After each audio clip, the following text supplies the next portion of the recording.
get tender. Back to the Bernie Thompson Show. You get close to each other. It's always a pleasure to be here. I mean, people are nice, so you treat me right, you know. Maybe you even get close to the truth. You and Bernie, where the truth will have its day.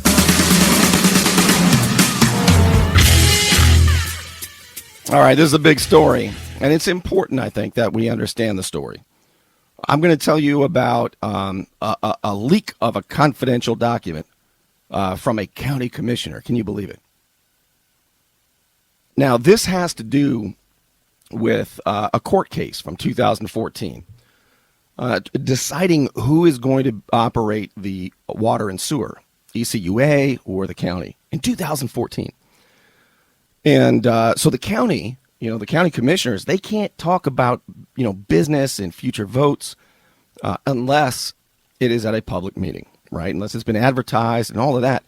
So they had a shade meeting, not a meeting in the sunshine, a shade meeting. And state statute permits that as long as it is about an open court case that the county is in or a labor issue, a union issue.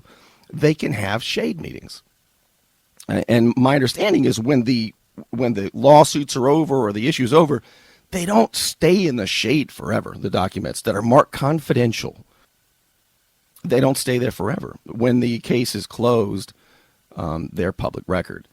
Well, the county commission had these documents, and there was a question about who these documents that said confidential, who leaked them, and Commissioner Doug Underhill says, I did because they are not confidential. They belong to the people. With that set up, I want to introduce Commissioner Doug Underhill. How are you? I'm pretty good. That's probably the longest introduction I've ever had on the radio, but good and detailed and accurate. So outstanding way to start. All right. Before you get started, Commissioner Underhill, I want to tip my hand and let everybody know that I agree with you. I don't believe that I can understand why they're confidential in an active lawsuit, but when the lawsuit is over, they do not remain confidential. But here is what I found really fascinating, and I hope you can hear what I'm about to play for you. This is a very short exchange that took place at the county commission meeting when Jeff Burgash, Commissioner Burgash, said, I really want to give these up. I really want to give them to the people, but he asked the attorney, is it ethical? It went like this. Take a listen. Oh, boy.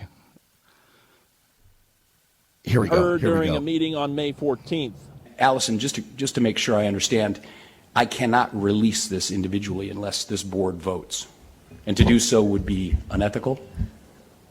In my opinion, yes. They are still protected by statute.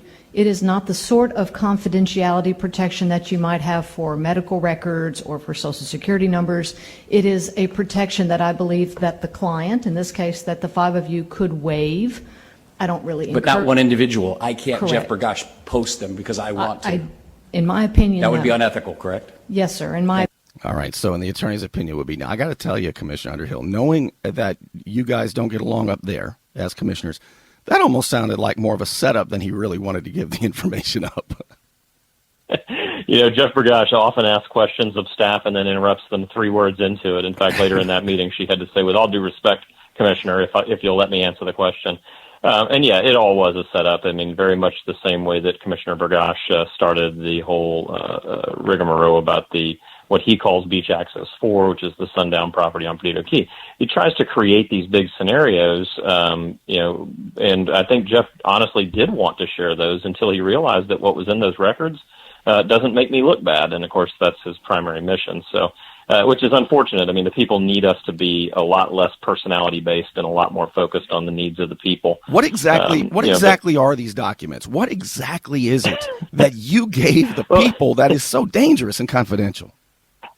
So first of all, just putting a confidential stamp on something doesn't make it confidential. The government doesn't have the right to keep something from the people's view simply by saying, oh, look, it's confidential. No, that's not how the law works. But the documents are the discussions that were had in 2014 when we took over, when this sewer system was abandoned by the developer, and the fact that we allowed developers to run sewer systems was a fiasco in itself. But from 2014, early 2014, which is before I was a commissioner, this community, this neighborhood called Inner Rhode Island, became a political football in these efforts to consolidate government, which is to really just take all of government and turn it into one big beast, tax-consuming beast.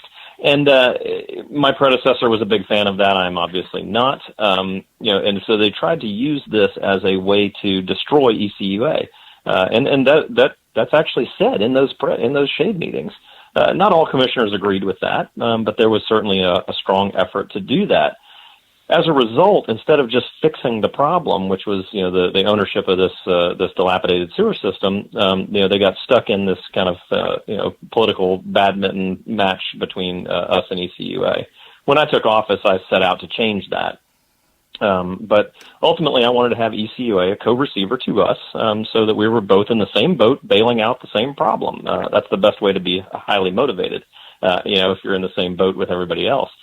The board voted against that. The board went a different route, and instead went to a kinder, gentler route of working together with ECUA. So at that point, which was May 17th of 2018, when we signed an interlocal agreement with ECUA to solve this problem, that was the end of the court case. Now, you can sit and say, well, we might have to go back. There's a slim chance we could go back to court, and so for that reason, it needs to stay confidential. Was it settled? Well, I mean, that's just slim shady, right? Yeah. Was it settled? Well, it was. We settled upon a way to solve it. We gave the money to ECUA for them to hire a contractor to build to make the necessary repairs to the sewer system to bring it up to speed. And we're about 4 or 5 months away from finishing. So keep in mind, this is a 5-year process, and we're literally in the 11th hour. And now Jeff's talking about maybe we'll just unravel the whole thing and start all over. Well, that's typical Jeff Burgosh stuff, where he doesn't really read this stuff. He just thinks it sounds good to say it, but doesn't do the research necessary. But yes, as soon as we made that interlocal agreement and transferred money and their contractor got started, this was a settled deal. And in my opinion, all of those shade documents should have come public at that time, because at that point we had cast the lot for these people, and these citizens on Inner Rhode Island will be paying the highest MSBU ever imposed on a taxpaying citizen in this county. I think they have a right to know how they got here. Absolutely. I couldn't agree more. And, look, if this was not settled, right, if this was dragging on, I would say, well, first of all, I know you well enough, Commissioner Underhill, to know that you wouldn't have done it. But it is settled. And if all a county commission anywhere, not just Escambia County, not just Burgosh and Underhill, but anywhere, if they can say, well, we're going to put confidential on some documents because we might end up in court later, well, then hell, the public records aren't very public. Those belong to us. Right, and when we have those shade meetings, you have to understand. I mean, you read the transcripts and you'll see some profanity. We talk in those meetings in ways that we don't talk when we're on TV. But every elected official should recognize that just because you're in a shade meeting doesn't make you any less accountable to the people. The people will read what you said. Aren't they transcribed? They will read exactly what took place. They are. They're transcribed by a court reporter, so there's no question about it. It's exactly what was said. And honestly, the citizens ought to be able to see what you said and did before your next election. No, so I understand. It's noteworthy that. Go ahead. No, I was going to say I understand that I know there is an election in August, and all across Florida, county commissioners are running for re-election, and the incumbents usually win. And so, who is up for re-election in August this time?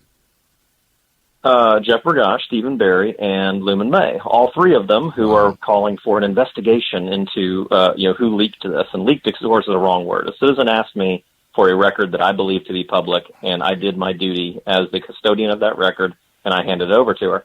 And the funny thing is, when Stephen Barry was asking that as the chairman, and telling the staff to, we need to get to the bottom and have an investigation, my light was on. I was trying to tell him that I'm the one that disclosed it.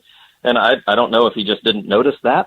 He always notices, but this time he did not. Or perhaps he was just concerned that if I had the microphone, I might also explain more of why I had disclosed it. And that doesn't necessarily turn out well. I've got some experience with Florida Ethics Commission, and most of what I've learned is that they're not real interested unless you have some financial gain.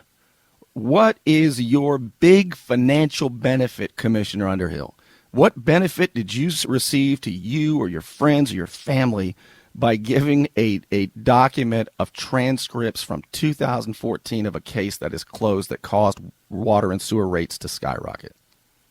Well, certainly not at all. I mean, there's no personal financial gain.